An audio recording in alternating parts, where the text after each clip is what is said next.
I want to say this is like a different video than what I normally do, but recently I've been doing a lot of different videos, so I don't think I can really say that anymore. But hi, hello. This is a cool topic, one that I actually really understand. You may be wondering why I chose today's topic, and that's because I have a coworker who um, wanted more information on it, was kind of confused when we were giving her the rundown of how to crochet and I guess just fiber arts in general. So this is for her and anybody else that has questions or they're confused just on the generic conversation around it. This isn't a tutorial because I can't teach people for crap. I'm really bad at it. But I can give you just a verbal vomit of how crocheting works. And yeah, I tried recording this like a week ago, but I accidentally had alcohol. Okay, that's probably not true. It's not accidentally. I intentionally drank alcohol, but I didn't think I was going to record, and then I was like, that's a good idea. It wasn't that good. Pardon part of the mess behind me. Some of this will be showed later. Don't worry. I ran out of space on the desk to put things there to show. But this is from some stuff later. I also went to my local library because they were having a fundraiser for just general stuff, and they were selling books for like $1, maybe 50 cents per book, which was actually really cool. So I spent like $5 a day on like 6 books. I'll give a little book haul at the end. That way I don't take away from the actual video. I feel like that's something that people want. You guys want to see my collection of books that I don't have any room for. So yeah, I guess without further ado, this is it. Welcome to Crochet Do's and Don'ts. Everything you should probably know before you start out. And no, I won't actually be the one to teach you.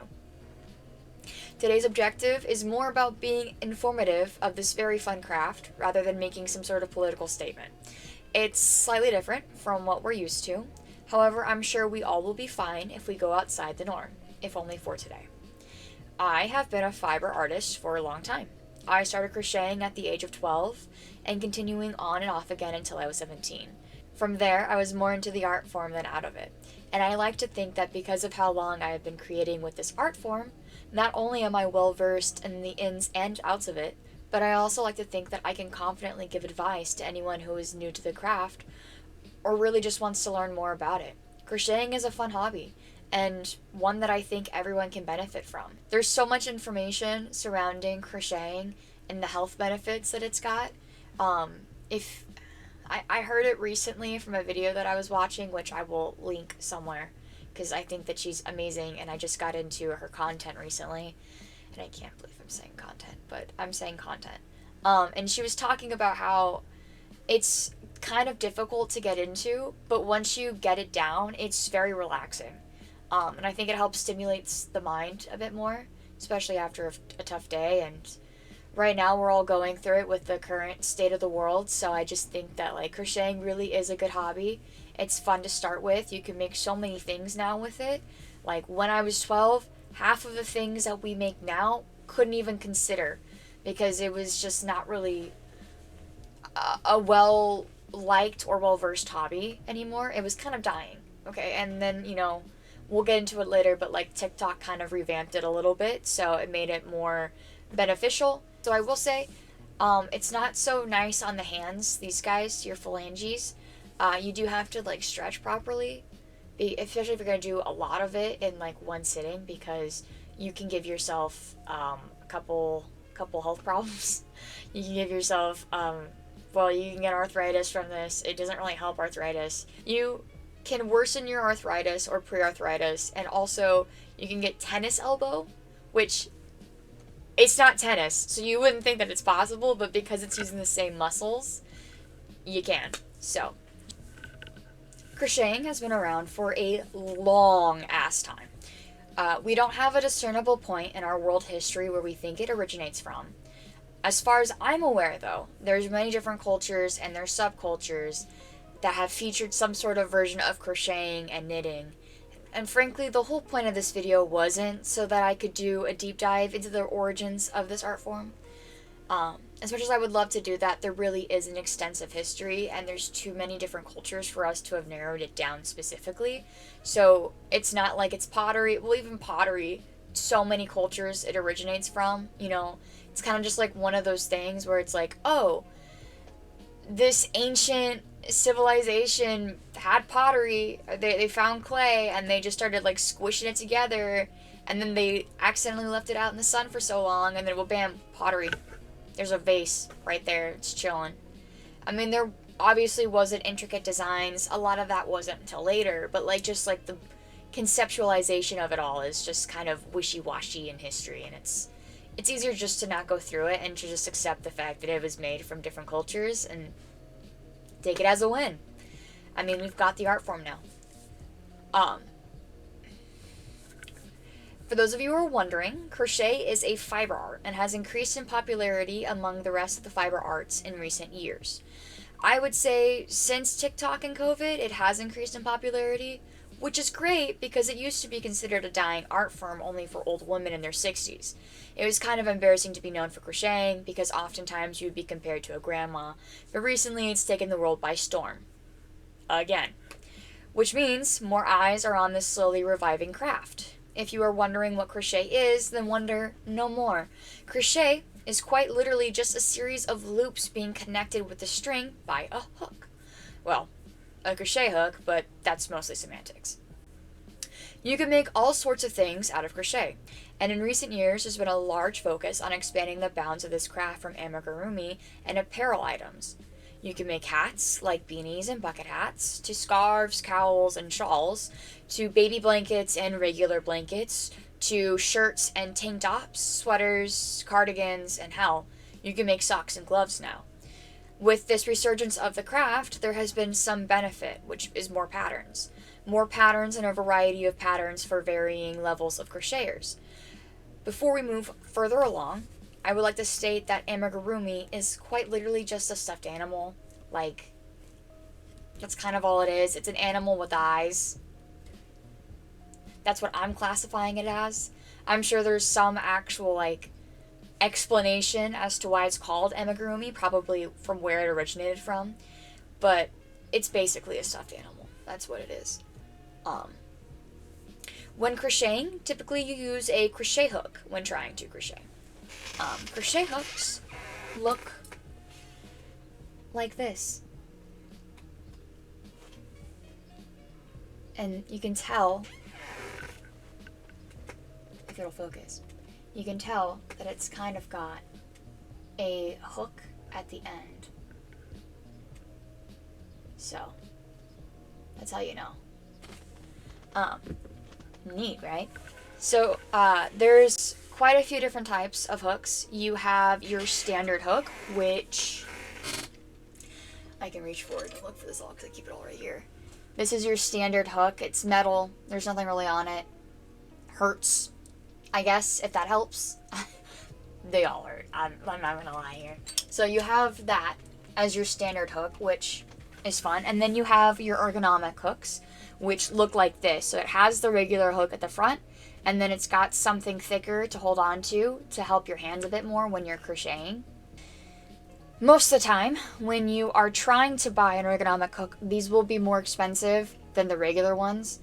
And I could get into the whole thing about it as to why it's more expensive, even though I don't understand why, because it's kind of just dumb. But yeah, because of the extra padding, they like to upcharge you more for it, which is great.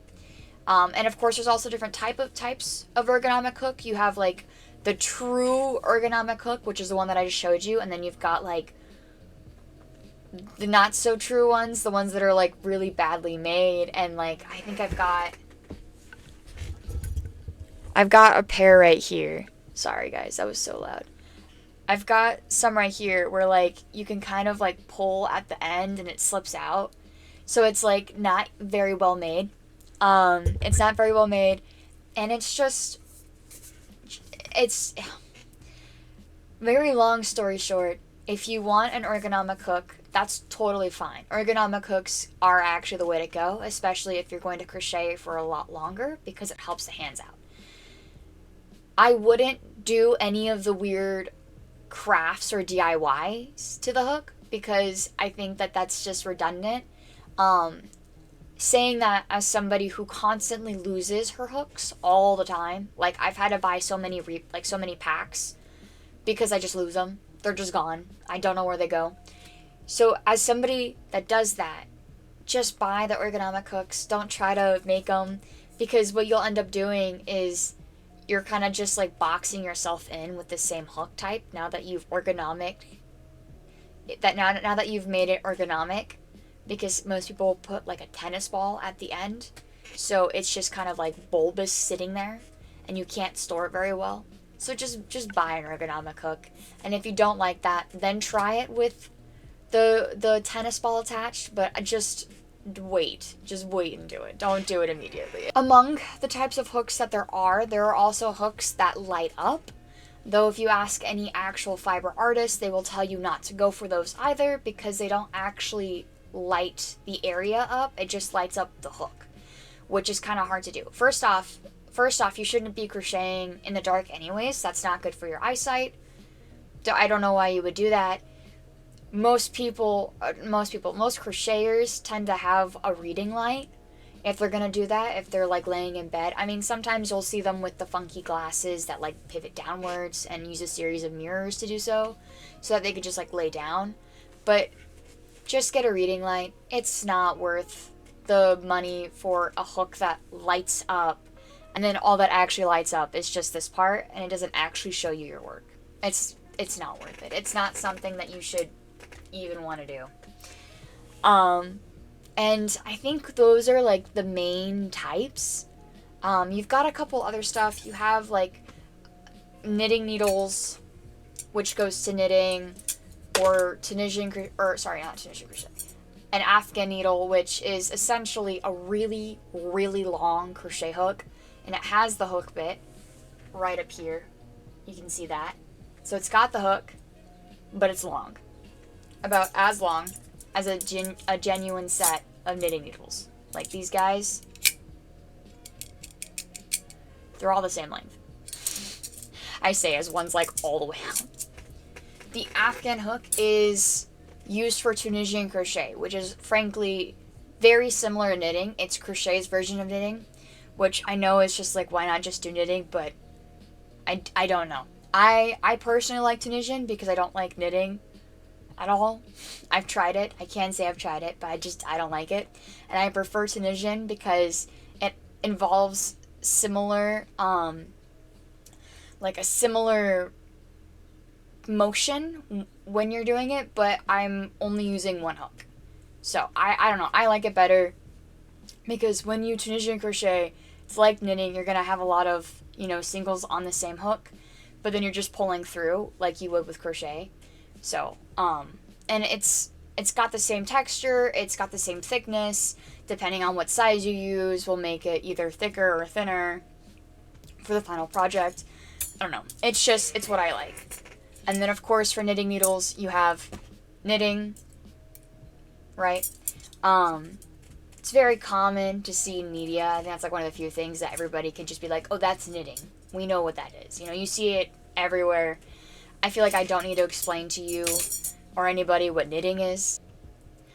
I'm not a big fan of knitting. I find that it's super time consuming for me because I have a tighter tension when it comes to my projects. So a tighter tension means less yarn being used, and it drags the project on forever, and I hate it so much. I've literally started projects with knitting needles, stopped 3 weeks in, waited 6 months, frogged it all, which is just like ripping it apart and rewinding the yarn. It's called frogging because we're nerds, and we made a little joke about how when you rip it, frogs and the riveting, you rip it, So that's why it's called frogging. That, and also it can sometimes make like a croaking noise. Don't ask. It doesn't make sense either. I don't understand the logistics, but when you frog a project so many times, you kind of just get in your head of like, yeah, okay, I probably shouldn't keep knitting. So I've stopped, even though I've got a large collection of knitting needles, because, funny story, way back when I was in high school, my sophomore year, I was given a container of knitting needles to give to my crochet and knitting club at my local high school. And then COVID hit, so I just never ended up giving it to them, and it's just sat with me since then. But because I don't knit, it kind of just is there. Also, I'm so sorry about any volume problems, because my mic's being funky, so there will be an audio warning. Trust. So, sorry guys. When doing anything in the fiber arts world, you will probably have a sewing needle. Unfortunately, when it comes to crochet, your sewing needle cannot be like your regular needle. Hold on. I got y'all. Oh look, a piece of yarn. So these are called darning needles, and they're pretty cool. It's a yarn darning needle, and you can tell because the eye is bigger, almost, if you can see that. Yeah, kind of. So it's a bigger eye than a normal sewing needle.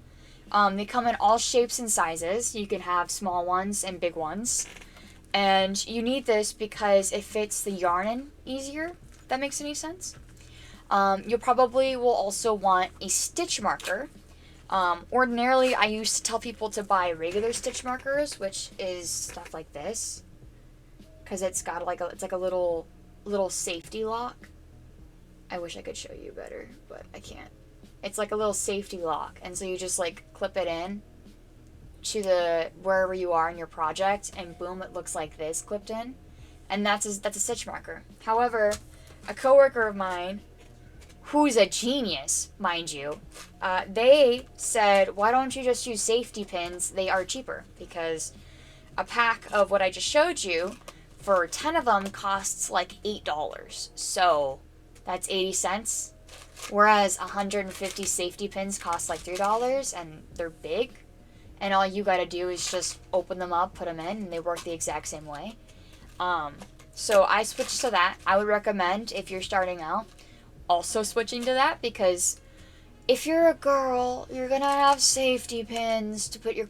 No, but really, it's just, you're gonna have safety pins kind of lying around most of the time, if you're a crafter at least. If you already got the tool, why go out of your way to spend more money on something you don't actually need?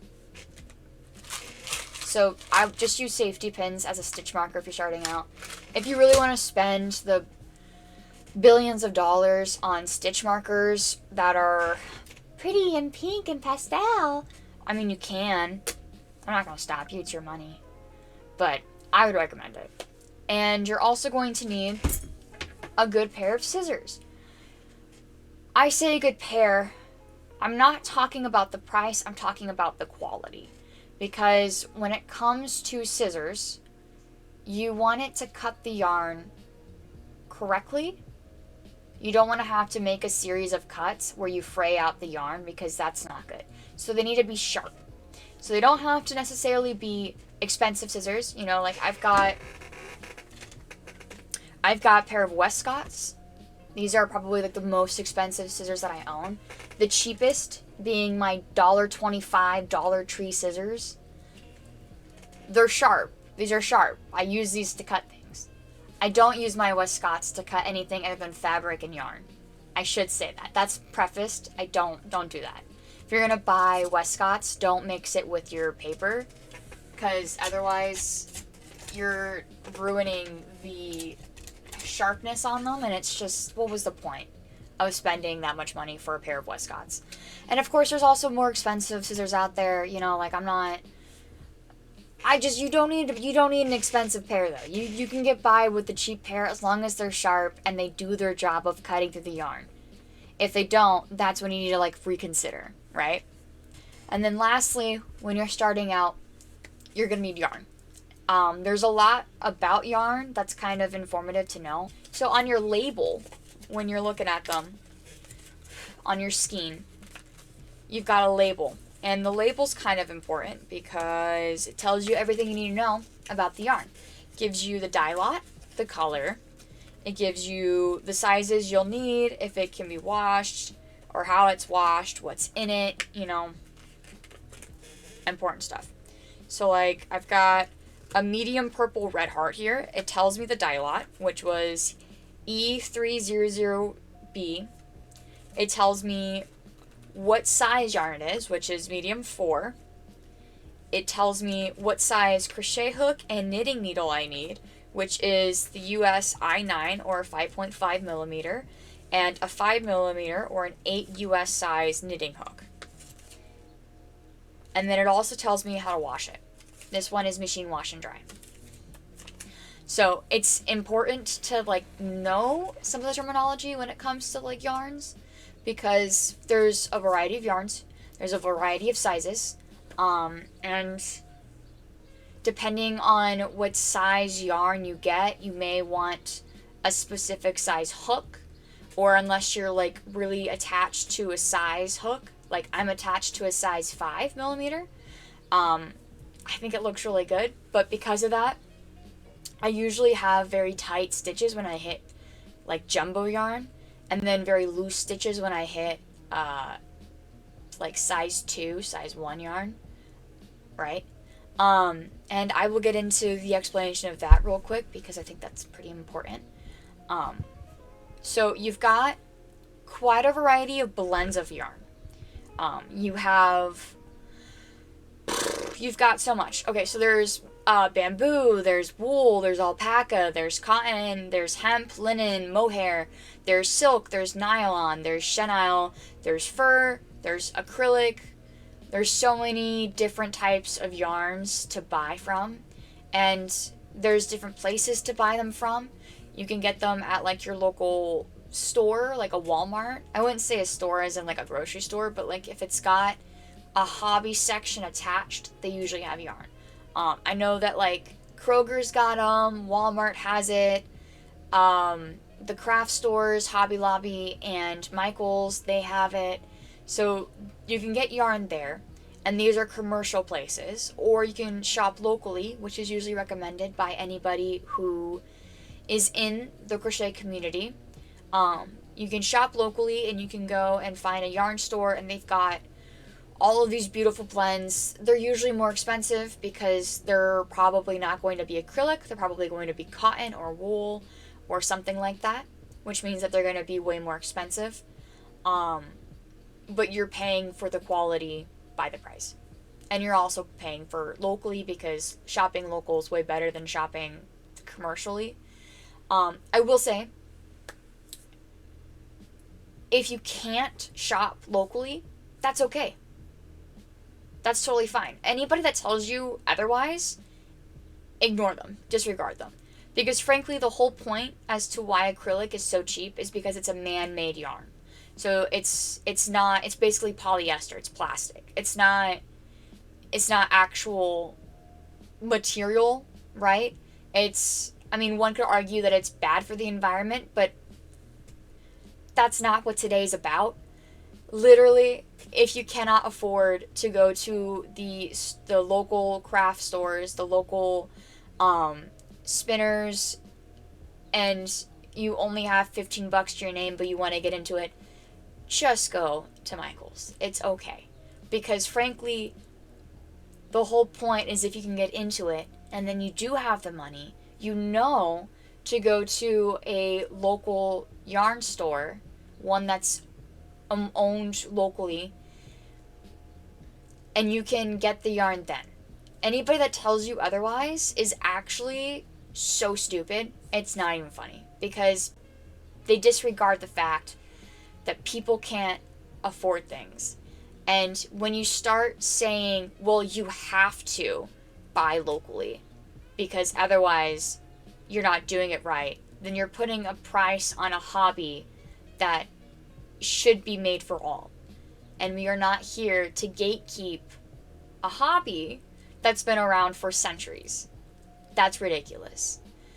Do I wish that everybody had access to some of these things? Sure.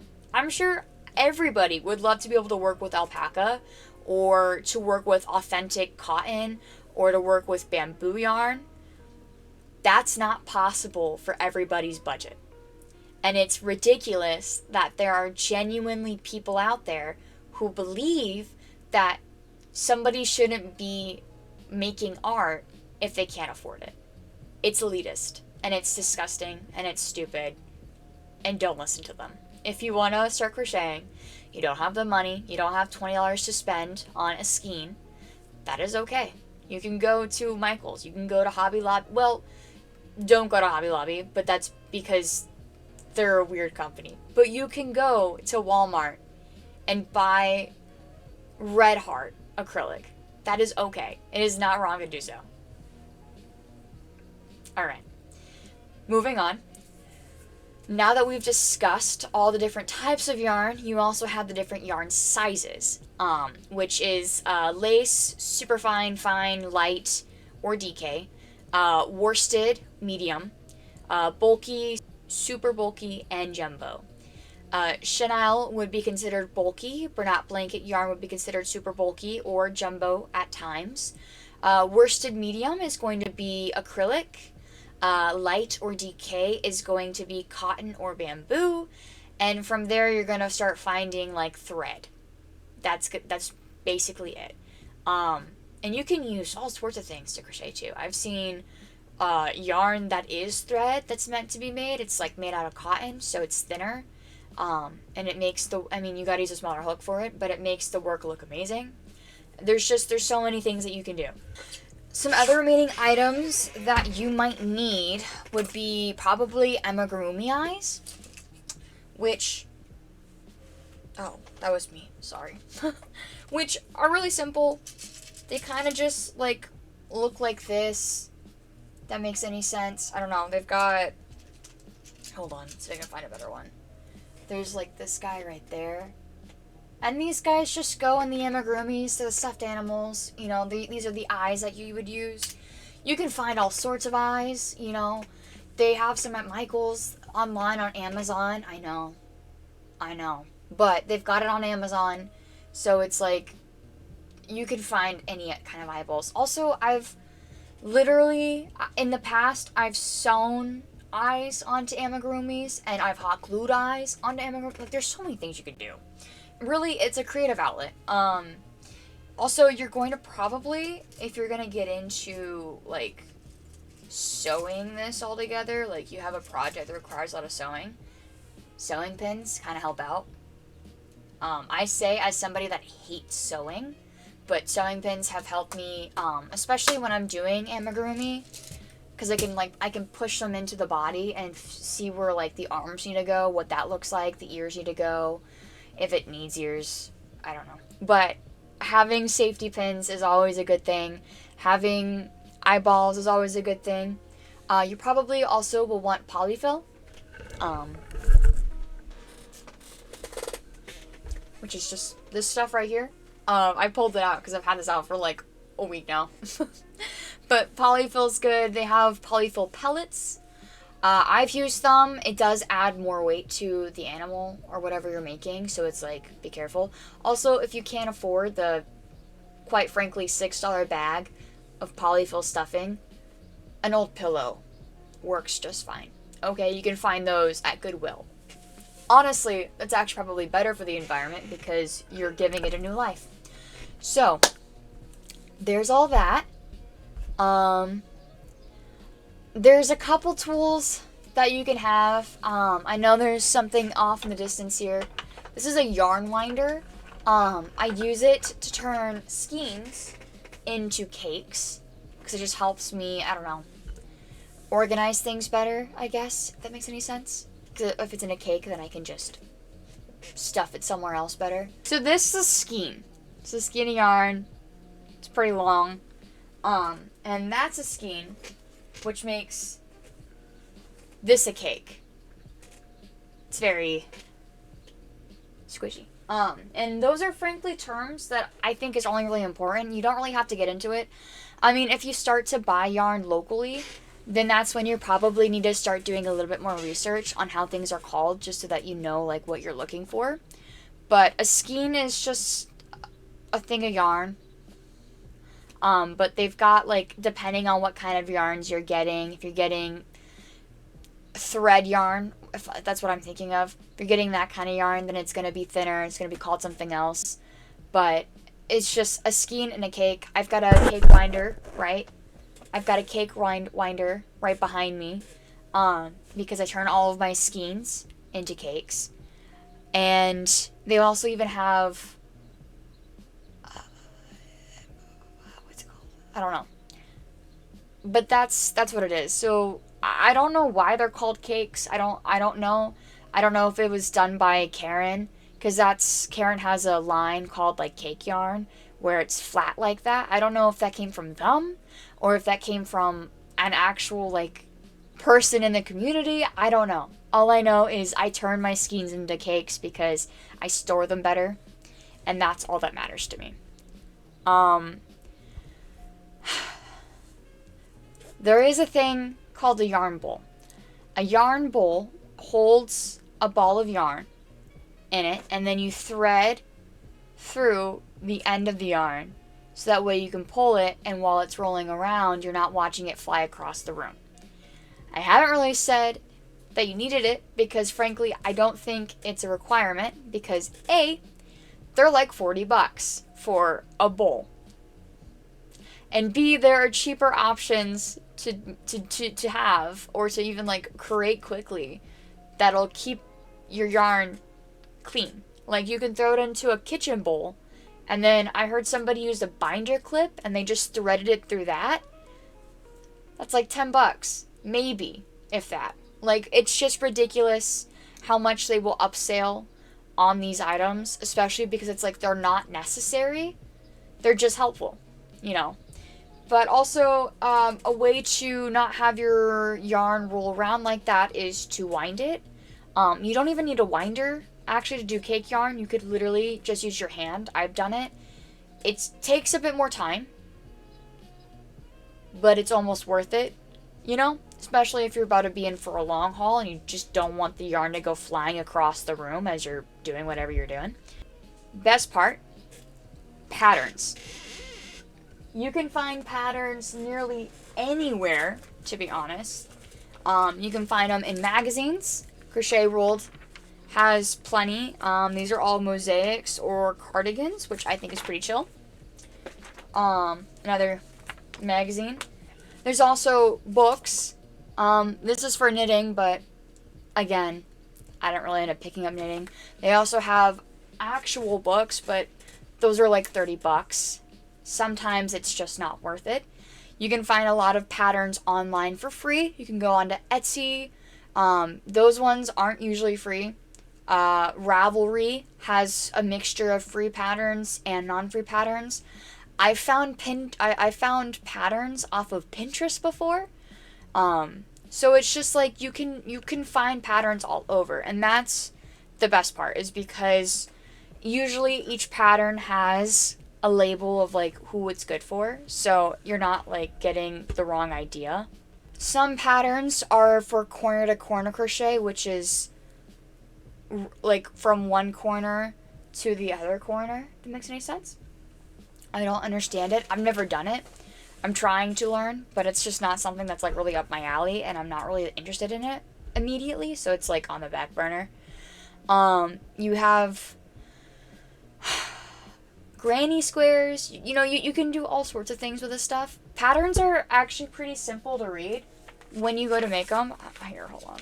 I'll look for one real quick, because there's probably a pattern on the first. Nope.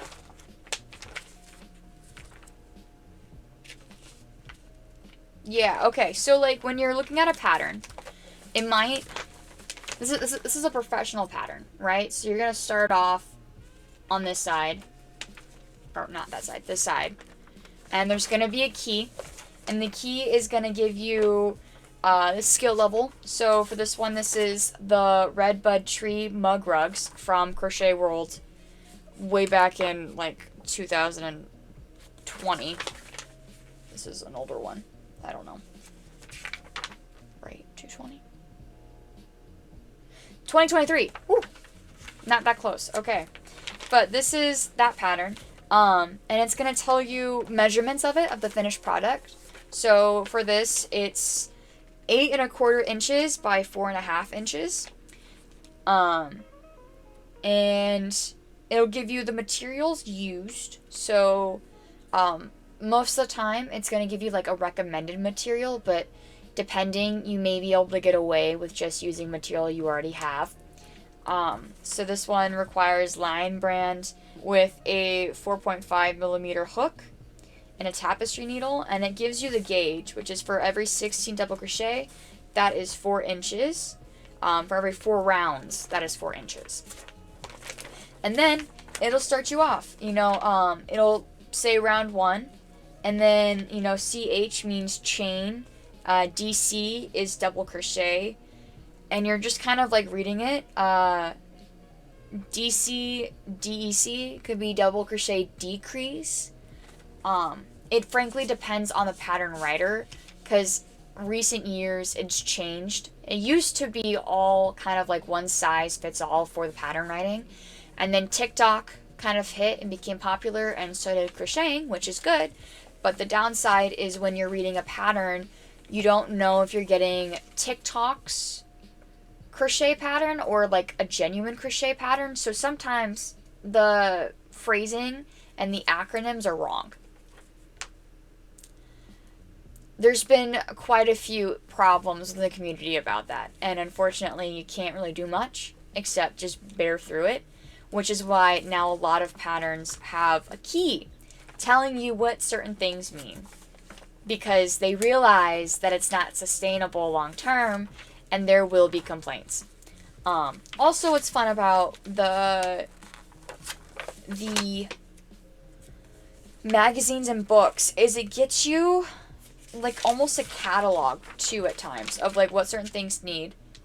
But also for this guy right here, I don't know if you can see it, it's probably gonna be backwards, but this has the weight sizes for the yarn, and there's also a stitch guide in here. So it's almost just as good if you're a visual learner, where you can like look at this and be like, oh, that's how I do it. Some people learn differently, so this isn't, one size fits all, which is why YouTube is such a good thing too, is because you can find almost nearly, I won't say nearly, majority of the stitches for crochet you can find on YouTube. You can find how to start a magic ring, you can find how to end, you can find better ways to tie and yarn, how to start a new row, like all of these things. There's so many things to learn about this hobby. This part's kind of safe for last because frankly this is mostly me now just like talking about my work, personal projects that I have made recently, not so recently. Like I've got quite a few. Like I said, I've been doing this for a long time, and I mean I don't have all of them out, but like I can probably grab quite a couple. I've got a project that I've been working on since like 2024. It's a blanket. I don't know when I'm going to get that one done because I don't want to do it. I don't know.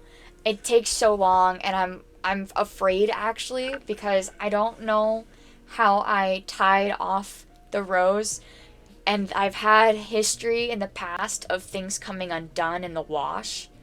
So I'm afraid that if I throw it into the washer when it's done and it unravels, I'm going to cry again. So I'm just too afraid to like keep working on it. And I mentioned earlier, but when you complete these projects, these yarns all have wash instructions. So not only is it good to give it like a preliminary wash when you're done, and then letting it like air dry out, because that way it reduces the firmness of the fabric. But it's also good to just keep an eye on it when you go to wash it again, because sometimes it's machine wash cold, sometimes you can machine wash warm, sometimes you can throw it into the dryer, sometimes you can't. It all just entirely depends. I found that acrylic can go in the dryer. That's fine. Just don't throw it onto like an extremely high heat because it's plastic, so it will get a little weird. but like cotton might have entirely different instructions. It's entirely depends on the manufacturers. Wool, if you throw it into the washer, and you dry it, it shrinks. Like, if that makes any sense. I think it makes sense. I think you understand what I'm saying. So I'm gonna grab a couple projects to show you. This might be really awkward because of the frame, but I've got this really cool cardigan that I made last year, which was pretty nice. And I'm working on another cardigan this year. And then I've got this scarf that I made out of Tunisian crochet, which I think is pretty cool, and it's got the same thickness as a knitted piece. And I just liked how vibrant it was. I think it's pretty chill. Currently what I'm working on is I've got part of a panel done for a granny square cardigan. So this is like one side. You can kind of see it. Oh, this is so trippy. But I've got part of it done. So there's that. And I'm working on another part. I gotta get the sizing down, so that's why I had to stop on this panel. But there's typically 2 panels for that. I recently made a star shirt, which you're probably like, a star shirt? What's that? So it's a star halter. I don't know if I have enough hands for this, but basically this is the top, and then it ties in the back. Problem is, I need clothing tape, because this will not hold. So I gotta get that figured out. And also I kind of made it a little too low, and it makes me nervous, but hopefully when Pride comes around, I'm set. I was working on a piece for Father's Day, but then I kind of fucked it up. So this is a tapestry, which is made out of single crochets, and it took me quite a while. And I'm nervous about it because, yeah, I know. That doesn't make any sense. Most of the projects that I make, I usually end up giving away, just because I don't have the space for it. And I did a oopsie, and I may have bought too much yarn before Joann's closed, so I would say I'm regretting it, but I'm really not. And yeah, I hope this kind of helped. I hope this gave some advice or information that you may have needed before starting a project. Thank you for coming. Thank you for listening. It's been 50 minutes of my time and your time, and I am seriously debating on whether or not I would like to edit this or if I just want to let it run. I'll probably edit this. If only minuscule edits, to be quite honest. But thank you so much. Appreciate it. If you would like to subscribe or leave a like, that'd be actually amazing, because I am trying to buy a house. I know. In this economy, I know. I know. But I'm trying to buy a house, and while I never set out to have this actually leave me money, it would be nice to make like 10 cents. That'd be pretty cool. But no harm, no foul. If you don't want to leave a like, that's fine. You're just a fake fan. But it also helps push towards other audiences, because if there's people liking this, it means, oh, YouTube's algorithm will see this and be like, I should send this to somebody else. And maybe I'll pop up on somebody's page. I don't know. But yeah, thank you. Good luck. Happy crafting. And if you don't have it look right, that's okay. I've seen a lot of failed projects, but the whole point isn't if it looks good. I mean, it's a nice added bonus, but the whole point is that it makes you feel good. So, good luck. Be strong, soldiers. Have fun.